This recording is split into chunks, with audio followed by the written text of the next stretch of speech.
उससे sign in क्यों मांग रहा है?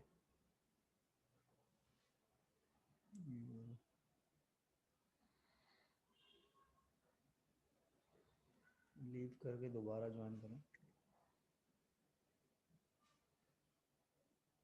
वहीं से करें व्हाट्सएप के लिंक से।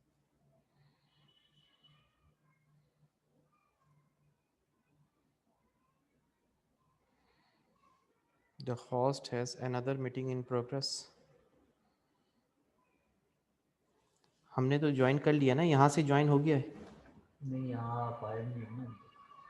नहीं, ये तो अच्छा, ये तो आ गए ना, ये सही तो है। होस्ट है ना, ये होस्ट ने तो ज्वाइन कर लिया ना, यानी होस्ट ने मीटिंग स्टार्ट कर दी है ना। हाँ सही है, लेकिन मेरे आप नहीं पास आ नहीं हो रहे रहा। ना। एक मिनट, अगर मैं ना भी हूँ तो मैं तो इससे डायरेक्ट हो सकता हूँ ना। हाँ, माइक तो चलेगा, वीडियो बस सही है, की ठीक है, जरूरत ओके नहीं है। ओके। आप इसकी ऑडियो ऑन कर दो बस। हाँ, ऑडियो तो आवाज़ आ रही है स्टूडेंट्स आपको? सहर वकार, आवाज़ आ रही है आपको?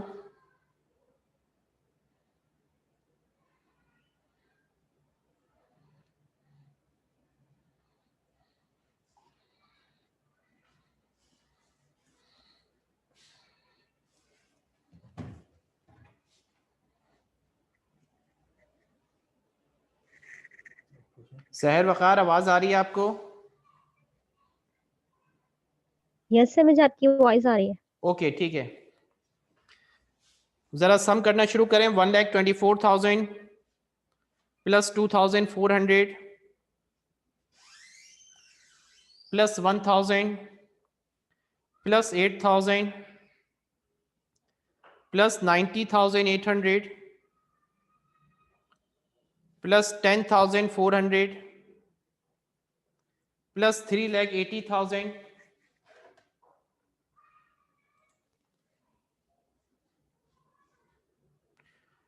Plus 9,600 and last one 2,200। कितना सम आया बेटा?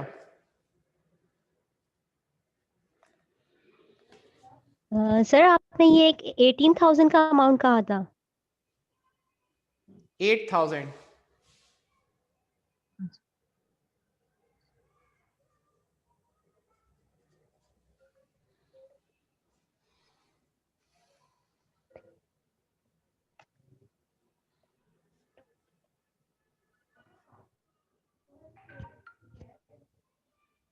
सर मेरे पास आ रहा है 256,400। हाँ, आपने शायद 3,80,000 सम नहीं किया, इसमें 3,80,000 परचेजेस को भी सम करें। ठीक है।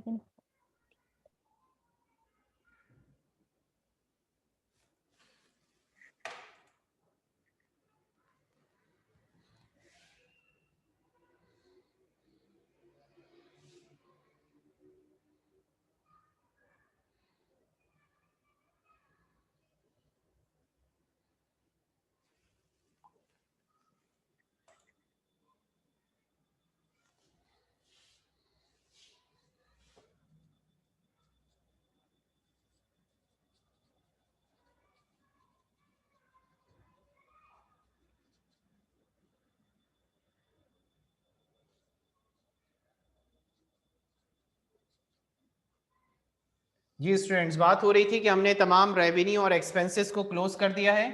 रेवेन्यू को डेबिट करके और एक्सपेंसेस को क्रेडिट करके क्लोज किया।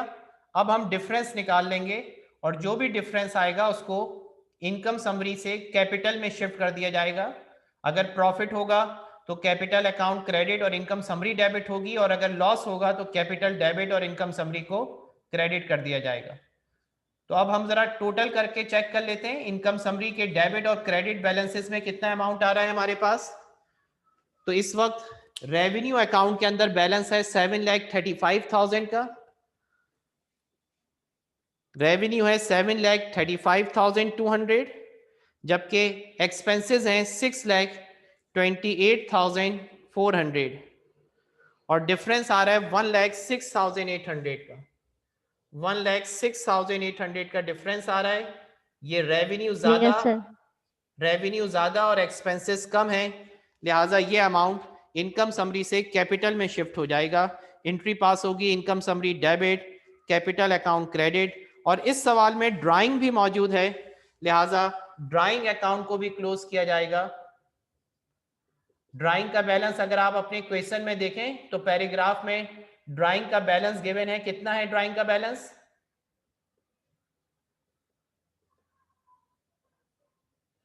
ड्राइंग का बैलेंस है इसमें 36,000। तो 36,000 से capital account debit, drawing account credit, तो ये 4 ट्रांजैक्शंस पास होती हैं क्लोजिंग की, जो अभी हमने यहां पर पास करी। मैं इसका स्क्रीनशॉट शेयर कर रहा हूं।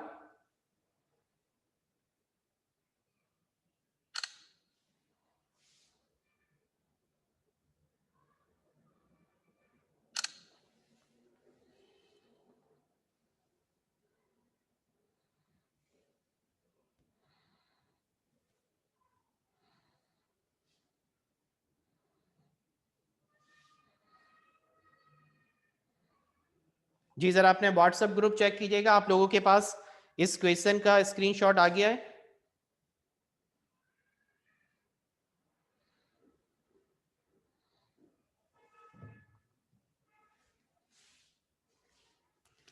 मुझे रिप्लाई करें, स्क्रीनशॉट आ गया आप लोगों के पास? जी सर आ गया। ओके, देखिए इसके टी अकाउंट को भी अगर मैं बनाऊं, इनकम समरी का टी अकाउंट जो कि पहले मौजूद नहीं होता, इनकम समरी अकाउंट किसी ट्रायल बैलेंस में पहले से नहीं होगा, ये क्लोजिंग के वक्त अकाउंट ओपन किया जाता है for closing all revenue and expenses account. इसके डेबिट साइड के ऊपर तमाम एक्सपेंसेस का टोटल आता है, जो कि हमारे पास इस वक्त 6,28,400 आ रहा है डेबिट बैलेंस सेकेंड एंट्री में, जबकि क्रेडिट बैलेंसेस के ऊपर रेवेन्यू अकाउंट का टोटल आ जाता है। रेवेन्यू और मर्चेंडाइज इन्वेंट्री का टोटल है, जो कि बैलेंस है हमारे पास टोटल 7,35,200 का।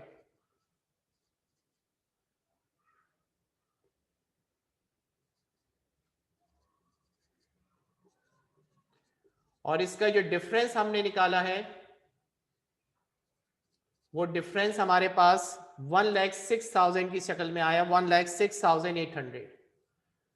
तो ये टी अकाउंट भी कभी कभार पूछ लेते हैं कि आप इसका टी अकाउंट भी बनाएं, तो ये टी अकाउंट मैं आपको व्हाट्सएप कर रहा हूं कि किस तरह से ये अकाउंट बनाते हैं हम, और किस तरह से इसका डिफरेंस शो करते हैं, जो वो डिफरेंस कैपिटल में शिफ्ट कर दिया जाता है।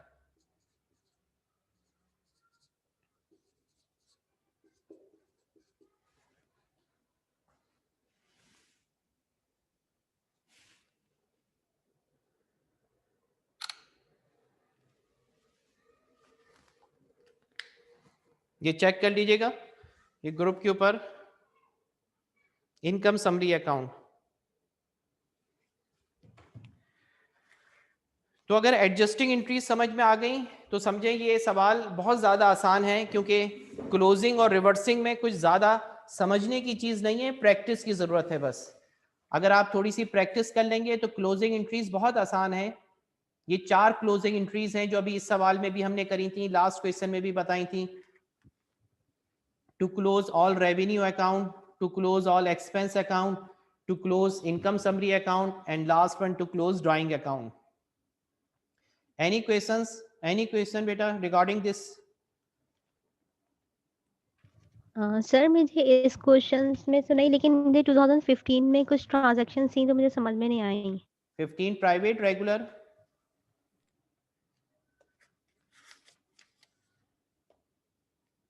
बेटा 15 प्राइवेट रेगुलर। सर एक सेकंड में निकाल लूँ, आप बता निकाल दूँ। लें, बिल्कुल निकाल लें।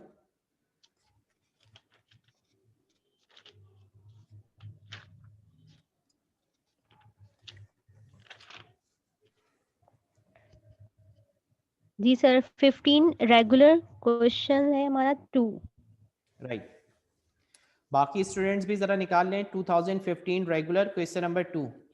साथ साथ इसकी एडजस्टिंग एंट्री पास करते रहे, मैं डिक्टेट करवा रहा हूं, आप लोग साथ साथ एंट्री पास करते रहिए।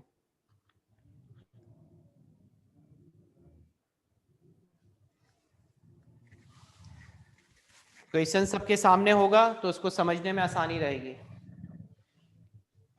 मिल गया क्वेश्चन सबको? जी सर। चलें, फर्स्ट ट्रांजैक्शन है सर्विसेज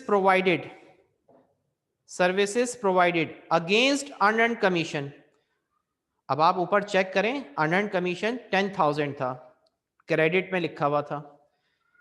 ये 10,000 इस बात को शो कर रहा था कि आपने एडवांस में कमीशन लिया हुआ है 10,000 रुपए का। अब उस एडवांस में से जो 10,000 रुपए का एडवांस कमीशन लिया हुआ था, उस 10,000 रुपए के एडवांस कमीशन में से आपने सर्विसेज प्रोवाइड कर दी 7,000 रुपए की। अब वो अनअर्न्ड कम हो जाएगा, अनअर्न्ड में से 7,000 रुपए कम कर देंगे। क्या एंट्री पास होगी अनअर्न्ड को कम करने के लिए? सर इनकम एक्सपेंस आएगा क्रेडिट में।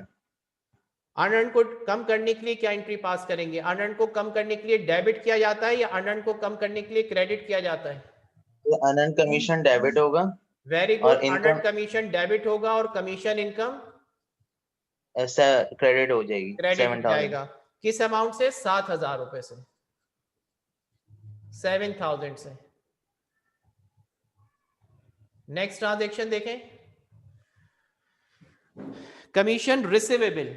अब कमीशन रिसीवेबल कह दिया उसने, एक्रूड कमीशन कह देता, कमीशन रिसीवेबल कह देता। अब आपको डायरेक्ट एंट्री पास कर देनी है, commission receivable debit, commission income credit, commission receivable debit, commission income credit, क्योंकि उसने खुद बता दिया कि कितना कमीशन अभी रिसीव होना बाकी है। अमाउंट भी बता दी 8,000 रुपए की। नेक्स्ट ट्रांजैक्शन, कमीशन रेवेन्यू में, अब ये वो कमीशन रेवेन्यू है जो ऊपर है 40,000। कमीशन रेवेन्यू में इंक्लूड है 1,000 रुपए advance payment by customer. Commission revenue जो ऊपर ट्रायल बैलेंस के क्रेडिट साइड पर 40,000 रुपए का है, उसमें 1,000 रुपए शामिल हैं एडवांस। तो अब कमीशन रेवेन्यू में से 1,000 निकालने हैं। बताइए कमीशन रेवेन्यू में से 1,000 निकालने के लिए डेबिट किया जाए या क्रेडिट? कमीशन जो है वो क्रेडिट हो जाएगा। रेवेन्यू को कमीशन कम इनकम करने के क्रेडिट हो लिए, जाएगा। रेवेन्यू को कम करने के लिए डेबिट होगा या क्रेडिट होगी रेवेन्यू? सर रेवेन्यू तो डेबिट होगी। हाँ, रेवेन्यू रेवेन्यू डेबिट होगी। डेबिट किया जाएगा कम करने के लिए। 1,000 रुपए रेवेन्यू में से कम करके, 1,000 रुपए को रेवेन्यू में से कम करके अनअर्न्ड में शिफ्ट कर दिया जाएगा कि वो एडवांस है अभी, unearned commission credit. Number 4, advertising expense 5,000। Check करो, पहले से एडवर्टाइजिंग प्रीपेड थे 7,000, पता चला प्रीपेड में से 5,000 एक्सपेंस में तब्दील हो गए। एंट्री पास होगी advertising expense debit, prepaid advertising credit, advertising expense debit, prepaid advertising credit. Amount आ जाएगा आपके पास 5,000। Next transaction, unused office supplies 2,000। Check करो ऊपर, ऑफिस सप्लाईज दिया हुआ था जो कि एसेट्स है, ऑफिस सप्लाईज 7,000। और अनयूज का मतलब भी क्या है? जो एसेट्स है, क्योंकि यूज नहीं हुआ तो एसेट्स है। तो ऊपर भी एसेट्स है, नीचे भी एसेट्स हैं। 7,000 पहले थे, अब 2,000 एसेट्स रह गए। कितने यूज हो गए? ऑफिस सप्लाईज एक्सपेंस 5,000 से डेबिट हो जाएंगे। Very good, office supplies expense 5,000 से डेबिट और ऑफिस सप्लाईज क्रेडिट 5,000 से। Expenses debit, office supplies credit 5,000 से। नेक्स्ट ट्रांजैक्शन बताइए। Interest on investment receivable rupees interest on investment receivable, investment receivable पर interest है 5,000 का। Interest receivable debit, interest income credit. अभी इस क्लास के शुरू में ये बात समझाई थी कि इन्वेस्टमेंट पर रिसीवेबल होता है, लाइबिलिटी लोन पर इंटरेस्ट पेबल होता है। तो interest receivable debit, interest income credit. Amount है 5,000। Next transaction, fixed assets are depreciate 10% per annum under diminishing balance. Diminishing balance में परसेंटेज बुक वैल्यू पर अप्लाई होती है, और बुक वैल्यू कहते हैं आप अपने फिक्स्ड एसेट्स में से कौन कौन से फिक्स्ड एसेट्स हैं, फर्नीचर और इक्विपमेंट, दोनों में से अलाउंसेस फॉर डेप्रिसिएशन माइनस कर दो। ऑफिस इक्विपमेंट 25,000 का था, देखो अपने पास डेबिट में, और इसके ऊपर डेप्रिसिएशन, इक्विपमेंट का डेप्रिसिएशन 1,000 रुपए था, 24,000 बुक वैल्यू निकल आई। इस 24,000 का 10% 2,400 डेप्रिसिएशन एक्सपेंस। किसके 2,400? इक्विपमेंट के। तो अलाउंसेस फॉर डेप्रिसिएशन अलग अलग और डेप्रिसिएशन एक्सपेंस एक ही अकाउंट होता है। तो अगर हम इक्विपमेंट का डेप्रिसिएशन अलाउंसेस कैलकुलेट करेंगे तो ये आएगा 2,400 10%।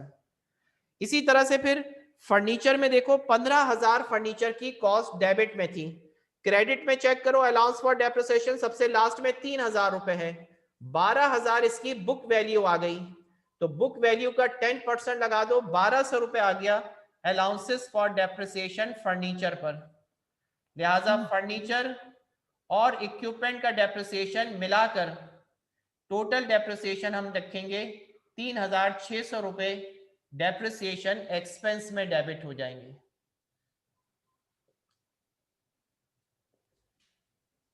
ये इसकी लास्ट एडजस्टिंग एंट्री थी। अब उसके बाद क्वेश्चन नंबर 3 में उसने कहा take data, question number 2 record adjusting, closing और रिवर्सिंग। जरा रिवर्सिंग मुझे बता दें इसमें कौन कौन सी ट्रांजैक्शन ऐसी हैं जो रिवर्स होंगी भाई। मैं इसका स्क्रीनशॉट भेज रहा हूं ग्रुप पर, आप उसमें चेक करके बताइए कि कौन कौन सी ट्रांजैक्शंस इसमें रिवर्स होंगी।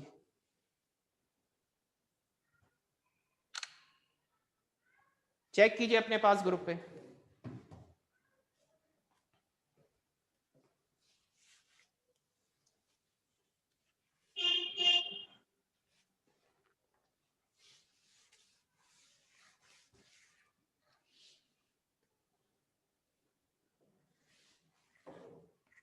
बताते रहिए बेटा मुझे।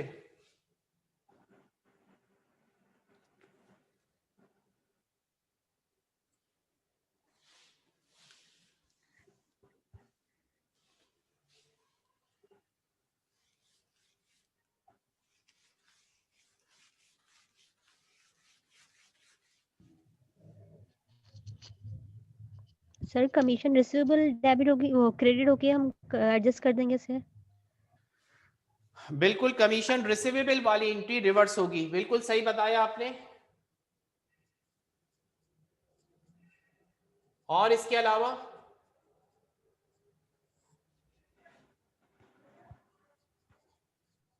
Sir interest receivable. Very good.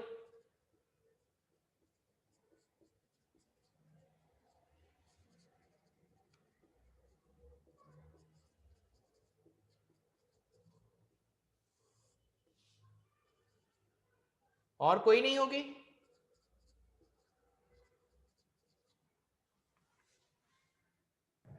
Sir unearned commission. Transaction number बताएं।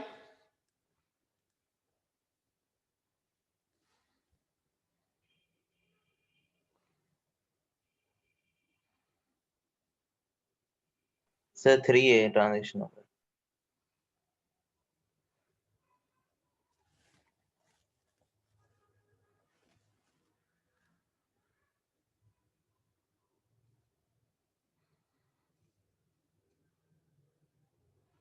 सर सिर्फ लायबिलिटी और एसेट्स पर रिवर्सिंग अप्लाई होती है ना, तो फिर ये अर्नड कमीशन तो वो हुआ क्या नाम है, रेवेन्यू हुआ। नहीं, earned commission is a liability. तो फिर ये भी सर रिवर्स होगी। हाँ देखिए, उस रूल के मुताबिक तो बिल्कुल रिवर्स होनी चाहिए कि आपने अर्नड कमीशन को क्रेडिट किया है 1,000 रुपीज से।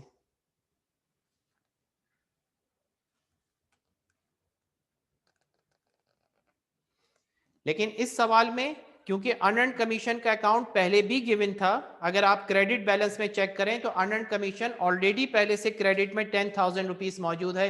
इसका मतलब कंपनी अर्नड कमीशन को अपने पास क्रेडिट में रखती है और उसका क्रेडिट बैलेंस पहले से मौजूद था 10,000 रुपीज, और हमने एडजस्टिंग एंट्री में अनंत को क्रेडिट कर दिया, तो ये 1,000 का बैलेंस उस 10,000 के साथ जाकर ऐड हो जाएगा।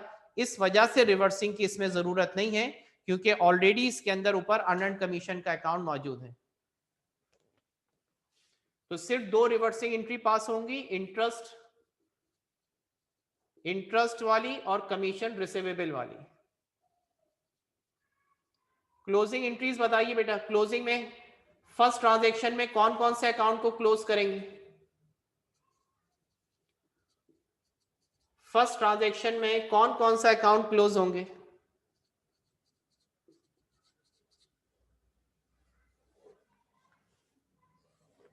सर कमीशन इनकम क्लोज हो जाएगा। और इसकी जरा अमाउंट मुझे कैलकुलेट करके बताइए, कमीशन इनकम की अमाउंट एडजस्टिंग एंट्री के बाद कितनी आनी चाहिए?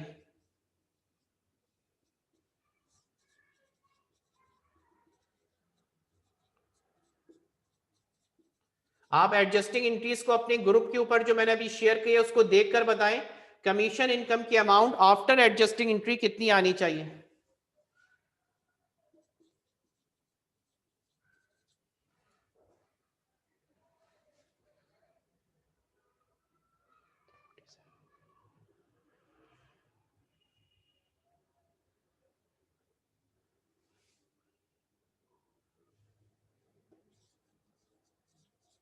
जी, बाकी स्टूडेंट्स भी इस वक्त जो मौजूद हैं, सहर, मोहम्मद माज, जरा कैलकुलेशन करके बताएं कमीशन इनकम किस अमाउंट से कमीशन रेवेन्यू डेबिट होना चाहिए?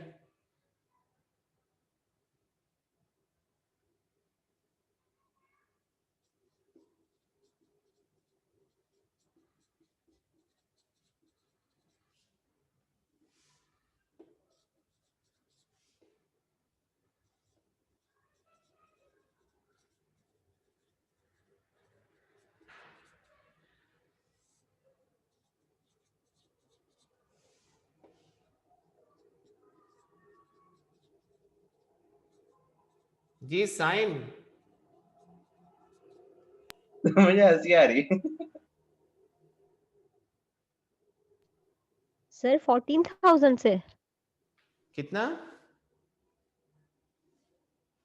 आप सिर्फ एडजस्टिंग एंट्री को ना देखें, आप पहले से क्रेडिट बैलेंस देखें। कमीशन रेवेन्यू 40,000 था। इसका मैं तरीका आसान बता देता हूं। देखिए, इसमें करना ये होता है कि आप अपने पास रफ में कमीशन रेवेन्यू का टी अकाउंट बना लें, और ट्रायल बैलेंस में देखें कि उसमें 40,000 रेवेन्यू क्रेडिट साइड पर लिखी थी। Yes sir. Adjusting entry number 1 mobile में देखें, adjusting entry number 1 commission income credit 7,000, ये 40,000 में ऐड हो यस जाएंगे। Sir. Transaction number 2 sir. Commission income credit 8,000, ये 40,000 में ऐड हो जाएंगे। फिर transaction number 3 commission income debit 1,000, ये माइनस हो जाएंगे। तो क्रेडिट साइड पर टोटल आ गए 40, 47 और 55। डेबिट साइड पे 1,000, तो 55 में से 1,000 माइनस कर दें तो 54,000 का 54। बैलेंस क्रेडिट साइड पर है, जो क्लोज करने के लिए डेबिट कर दिया जाएगा। इंटरेस्ट इनकम क्लोज करने के लिए डेबिट हो जाएगी। और बताइए इसके अलावा अकाउंट। सेकेंड एंट्री अब शुरू हो गई। एक्सपेंसेस देखते हैं हम, डेबिट बैलेंसेस से देखना शुरू करते हैं कौन कौन से एक्सपेंसेस हैं जो कि क्लोज होने चाहिए।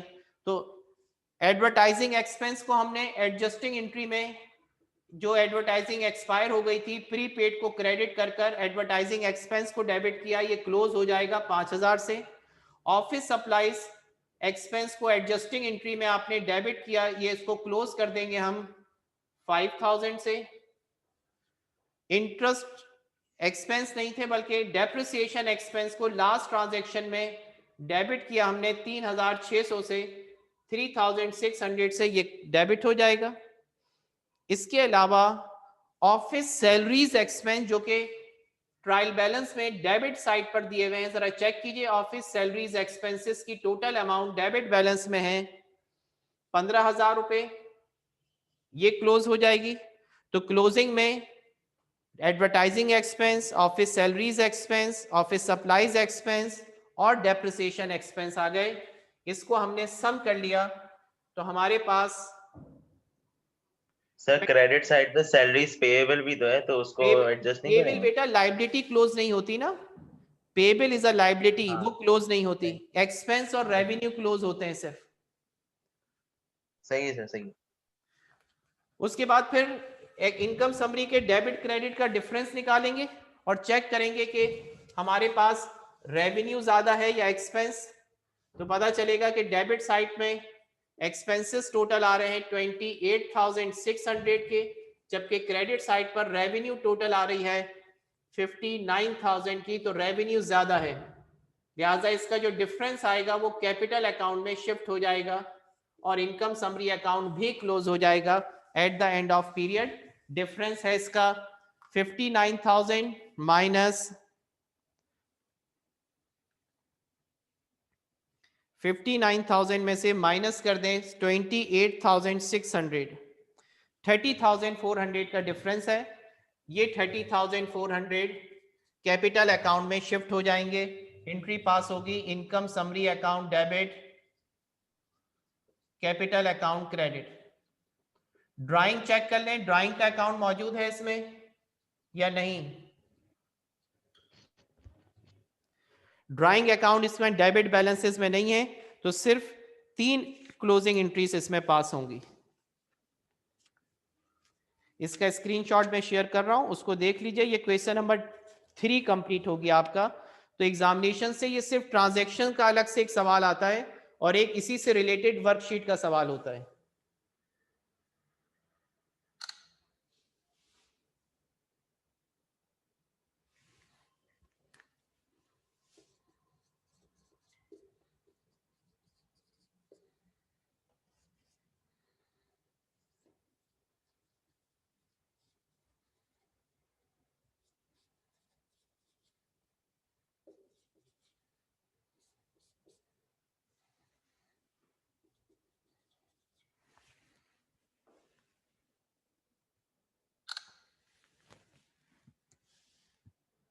और कोई क्वेश्चन बताइए बेटा, इससे अलावा कुछ पूछना हो तो बताएं। सर इस सवाल का तो नहीं, लेकिन पिछले सवाल का मर्चेंडाइज इन्वेंट्री में मुझे थोड़ी सी कंफ्यूजन हो रही है। बताइए। सर मर्चेंडाइज इन्वेंट्री हम क्लोजिंग में जो है वो 2 दफा ले रहे हैं। कहाँ कहाँ? सर ये मर्चेंडाइज इन्वेंट्री डेबिट भी हो रही है, मतलब रेवेन्यू में भी जा रही है, और उसकी जो है वो उसमें भी आ रही है, क्रेडिट में एक्सपेंस में भी आ रही है। सही है। अब इसको जरा समझें। मर्चेंडाइज इन्वेंट्री जो डेबिट में आ रही है ये एंडिंग बैलेंस होता है। आप अपने समझने के लिए इसके आगे लिख लें एंडिंग बैलेंस, लेकिन लिखना जरूरी नहीं है। और जो क्रेडिट में मर्चेंडाइज इन्वेंट्री आ रही है ये बिगिनिंग बैलेंस होता है। आप अपने समझने के लिए इसके आगे बिगिनिंग लिख लें, लेकिन लिखना जरूरी नहीं है। अब इसकी रीजन समझें। देखिए, बिगिनिंग बैलेंस से मुराद मर्चेंडाइज का वो है कि जब साल शुरू हुआ था उस वक्त जो मर्चेंडाइज आपके पास मौजूद थी वो बिगिनिंग बैलेंस कहलाता है। आप खुद सोच के बताइए कि पूरा साल जब गुजर जाएगा तो क्या वो बिगिनिंग बैलेंस की मर्चेंडाइज रखी रहेंगी आपके पास? नहीं, वो मर्चेंडाइज तो बिक चुकी होंगी। उसके बाद फिर जो खरीदारी हो गई उसमें भी सामान बिक चुका होगा। बचेगा कौन सा? जो आखिरी दिनों में आखिरी महीने में सामान खरीदा था उसमें से कुछ बच जाएगा। लिहाजा जो बिगिनिंग इन्वेंट्री की मर्चेंडाइज होती है वो एक्सपेंस में कन्वर्ट हो चुकी होती है, लिहाजा उसको एक्सपेंसेस के साथ क्लोज कर देते हैं। परचेजेस जो हैं वो भी सोल्ड हो चुकी होती हैं, उनको भी एक्सपेंस के साथ क्लोज कर देते हैं। लेकिन जब हमें ये मालूम चलता है कि इस परचेजेस में से कुछ मर्चेंडाइज अभी अनसोल्ड हैं, एसेट्स हैं, तो उस परचेजेस में से इनकम समरी से उस अमाउंट को माइनस करने के लिए जो अनसोल्ड मर्चेंडाइज की वो माइनस करने के लिए मर्चेंडाइज इन्वेंट्री डेबिट और इनकम समरी क्रेडिट करते हैं एंडिंग इन्वेंट्री से। तो अगर मर्चेंडाइज डेबिट हो रही है क्लोजिंग में तो ये एसेट्स हैं और आप इनको एंडिंग बैलेंस को डेबिट कर रहे हैं। इसलिए डेबिट कर रहे हैं कि आप परचेजेस के अंदर जो टोटल मर्चेंडाइज क्रेडिट कर चुके थे उसमें से ये अमाउंट निकाल रहे हैं। और अगर मर्चेंडाइज इन्वेंट्री क्रेडिट हो रही है तो ये बिगिनिंग बैलेंस है और ये वो बैलेंस है जो सोल्ड हो चुका है, उसको एज एन एक्सपेंस आप क्लोज कर रहे हैं। क्लियर है? सर, तो हम ये कह सकते हैं कि एंडिंग इन्वेंट्री की जो नेचर है वो एसेट है? बिल्कुल बिल्कुल 100%। Merchandise ending inventory is an assets account. अब हाँ, ओके यहाँ सर। पर एक सवाल, एक कंफ्यूजन ये पैदा हो सकता है आप लोगों के जहन में कि अगर ये एसेट्स है तो फिर ये क्लोजिंग में क्यों आ रहा है? क्लोजिंग में तो आप हमने अभी बताया है कि सिर्फ रेवेन्यू और एक्सपेंस के अकाउंट क्लोज होते हैं, तो ये फिर क्लोजिंग, तो मैं बार बार ये बात समझा रहा हूं कि मर्चेंडाइज इन्वेंट्री को जो डेबिट कर रहे हैं, ये एसेट्स अकाउंट है, ये क्लोज नहीं हो रहा। ये इनकम समरी में से एसेट्स के पैसों को निकालने के लिए डेबिट किया जा रहा है मर्चेंडाइज इन्वेंट्री को। अब हम न्यू ईयर में यही क्लोजिंग एंट्री ओपनिंग बन जाएगी और फिर ये डेबिट साइड पे आ जाएगी। No no no no no no no no, ये तुमने कहां से कहां मिला दी बात।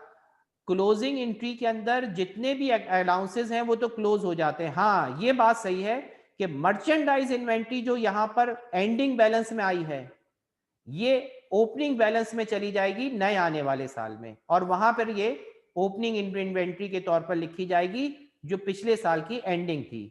लेकिन और बाकी बाकी सारे जो तमाम, एक्सपेंसेस हुए जो है वो इसी साल में रह जाएंगे। हाँ, बाकी तमाम अकाउंट्स, रेवेन्यू और एक्सपेंस, उनको तो हमने क्लोज कर दिया है, वो तो खत्म हो गए हैं। अब वो अगले साल नहीं जाएंगे। अगले साल सिर्फ 3 अकाउंट जाते हैं, एसेट सारे जाते हैं, लाइबिलिटीज जाती हैं, और ऑनर कैपिटल अकाउंट जाता है। इसके अलावा रेवेन्यू और एक्सपेंस के अकाउंट क्लोज करके वाइंड अप कर दिए जाते हैं। आने वाले साल की रेवेन्यू और एक्सपेंस के नए अकाउंट खुलते हैं। Any other question?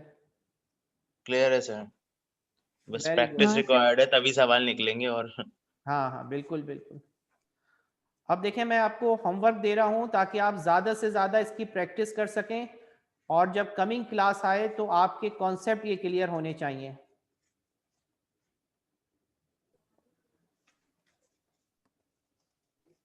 Sir yes. Sir ये मुझे एक कंफर्म करनी थी ट्रांजैक्शन।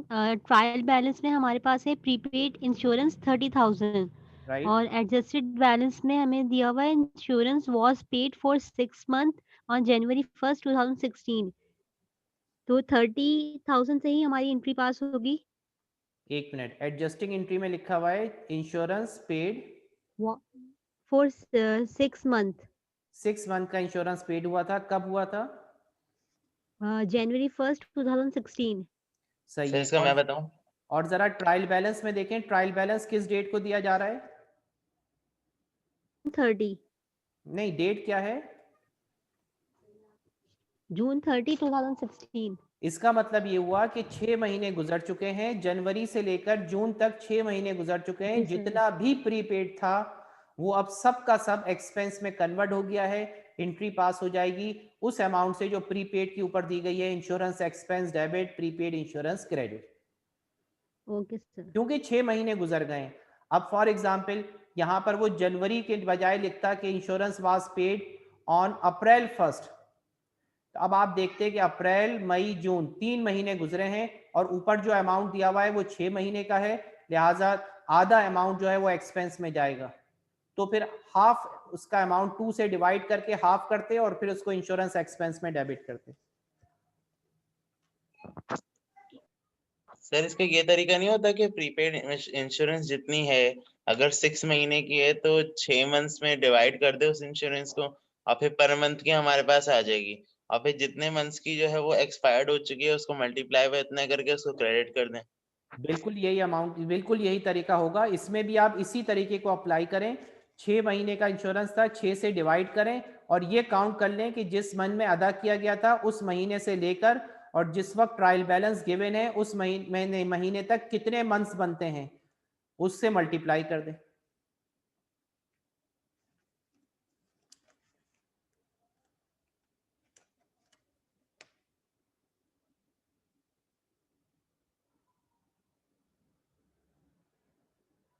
जी सर, आप होमवर्क बता रहे थे। 17 रेगुलर अभी निकालें जरा, 17 रेगुलर।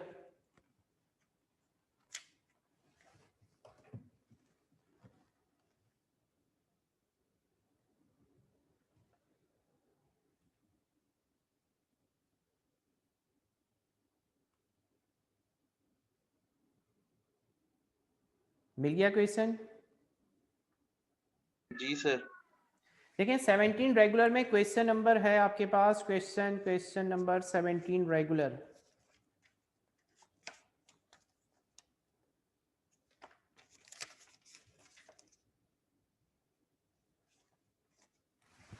क्वेश्चन नंबर 3 सिर्फ एडजस्टमेंट का है, ABCD, सिर्फ 4 एडजस्टिंग एंट्री और पूरा एक सवाल कंप्लीट क्वेश्चन है।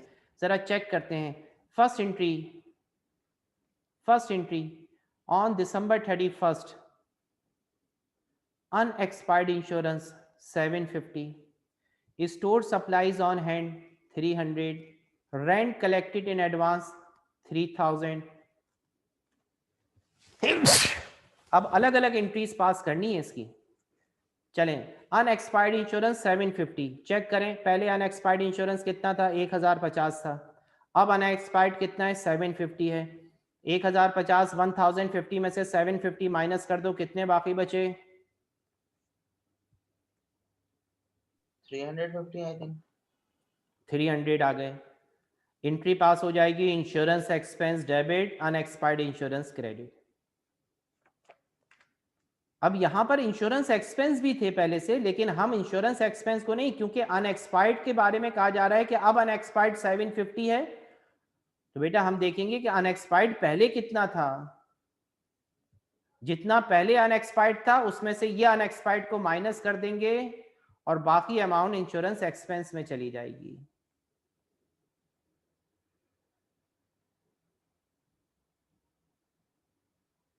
Store supplies on hand 300, store supplies on hand 300, पहले स्टोर सप्लाईज थी 2500 की, अब बाकी बची हैं ऑन हैंड 3300 रुपए की। कितनी यूज हो गई?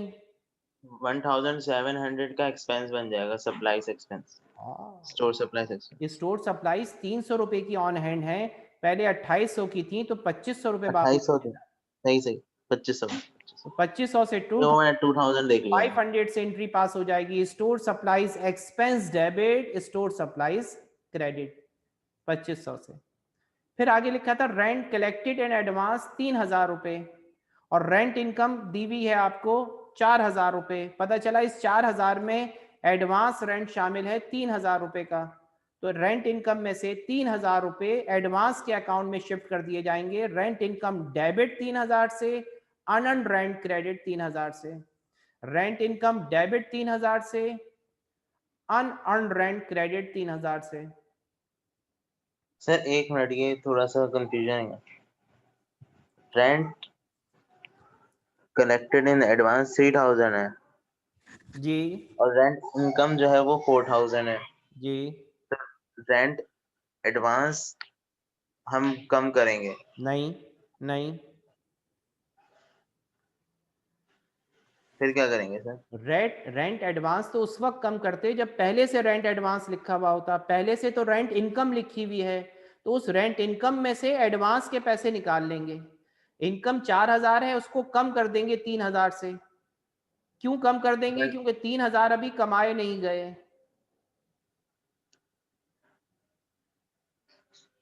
3000 कमाए नहीं गए सर, मुझे देखना पड़ेगा ये थोड़ा। जी बिल्कुल, इसको दोबारा देखिएगा। रेंट इनकम 4000 है, उसमें से 3000 नहीं कमाए गए, 3000 को डेबिट कर देंगे, रेंट इनकम से अनअर्न्ड रेंट क्रेडिट हो जाएगा।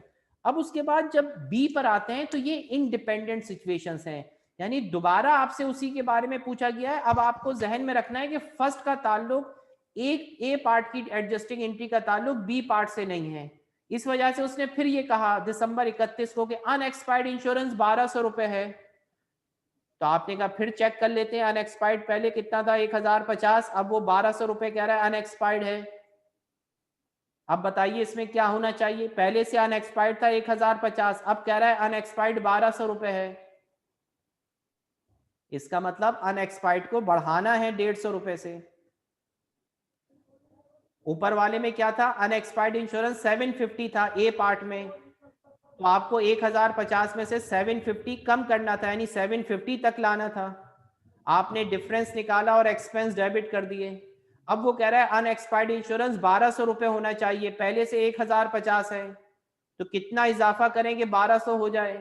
अनइंश्योर्ड एक्सपेंस को बढ़ा देंगे। बढ़ा देंगे। अनएक्सपायर्ड इंश्योरेंस डेबिट 150 से, इंश्योरेंस एक्सपेंस क्रेडिट 150 से।